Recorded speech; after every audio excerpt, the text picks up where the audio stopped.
We're back here at Forward Operating Base Fenty. I am Bob Calvert, your host of TalkingWithHeroes.com, talk show program.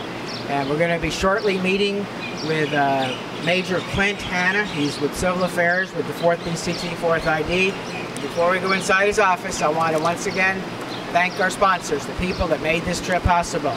Rob Brazell at ReturnToWork.org, Blackhawk.com, FreedomHunters.org, NewsBlaze.com, the number 5jump.com, sportsmanswarehouse.com,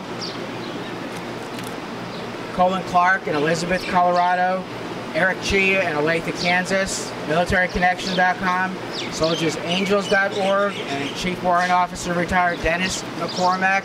And I want to thank Sergeant Scott. You'll be all hearing from him in a little while for helping me with the camera too. So we're going to go inside the office right now. Folks, we are inside right now, the Tactical Operations Center for Task Force Mountain Warrior. And it's a privilege to finally meet Major Clint Hanna. For those of you who have been listening to the program for a while, he's one of the 4 Carsons soldiers with 4th BCT 4th ID who called in on our program back in January. And he is with Civil Military Operations Brigade S9. And so I want to welcome you to Talking with Heroes, sir. And pleasure meeting you in person. Thanks, Bob. And what I'd like to ask you to do, if you don't mind first, before you get started, is this is for people that haven't heard you before. If you could share a little bit about yourself, like how long you've been in the military, and just a little bit about your military career. Sure.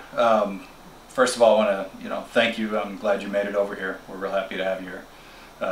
I've been in the military now for 21 years, including 6 years with the Marine Corps, and the rest of the time in the Army as enlisted as well as an officer. And I've been doing civil military operations since the beginning of the Iraq War in 2003-2004. Prior to that, I was a logistics officer in the Army and then infantryman in the Marine Corps. Married, as you're aware, my beautiful wife Patty was on the radio call with us. Yeah, she was on your program with us previously. She was able to call in, and that was nice. I've been with 4th Brigade 4th ID now for the full year of their deployment and about 4 months prior to that, and I'll be going on to follow-on education, my intermediate level education after this, and then probably back to Fort Bragg, North Carolina. Okay, well I appreciate that, and again thank you for your service to our country.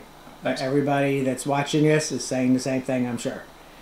So you have some interesting information you're going to share with us, and it really, even though I've been here all this time and had all these interviews, it's been quite an eye-opener for me and learning more about the country.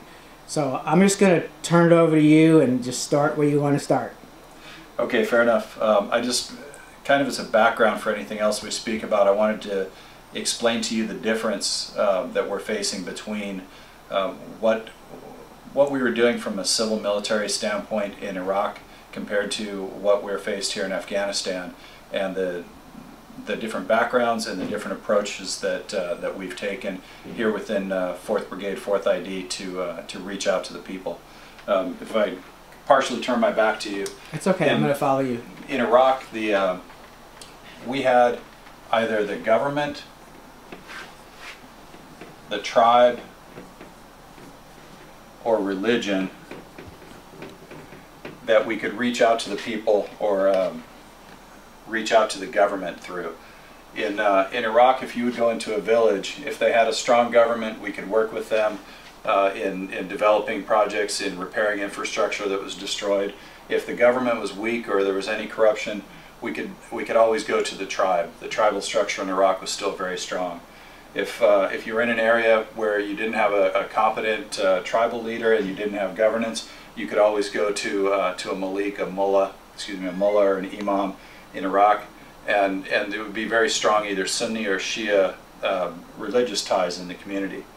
In Afghanistan, because of their 30 years of war, they didn't really have the government. What they have in place now quite often is corrupt or incompetent or both. Tribally, again, over the past 30 years of war, and most recently with Taliban, the tribe was seen as a challenge. So if the Taliban came into an area, the first thing they would do is fragment the tribe. If a tribal leader had control of 10, 20, 50, 100,000 people, it was a significant threat to the Taliban. So the first thing they did was fragment the tribe. And then as far as the religiosity in the area, again, under Taliban regime, these people were another form of leadership. So if they had a congregation, a following of 5,000 people, that was one man who could control the opinions or the actions of 5,000 people. So quite frequently they would bring in mullahs that were trained in more radical forms of Islam in order to destabilize or to speak their message within their mosques. So in looking at the difference, there wasn't the options in Iraq where you had an either or a combination of different entities that you could go through to help the people and to stabilize it. But in Afghanistan, in many areas, we were facing the situation where we had none of the above. We also, our charter, we were to strengthen the government, so we had to work with the government of Jairoa. At the same time, we did the development capacity building in the area.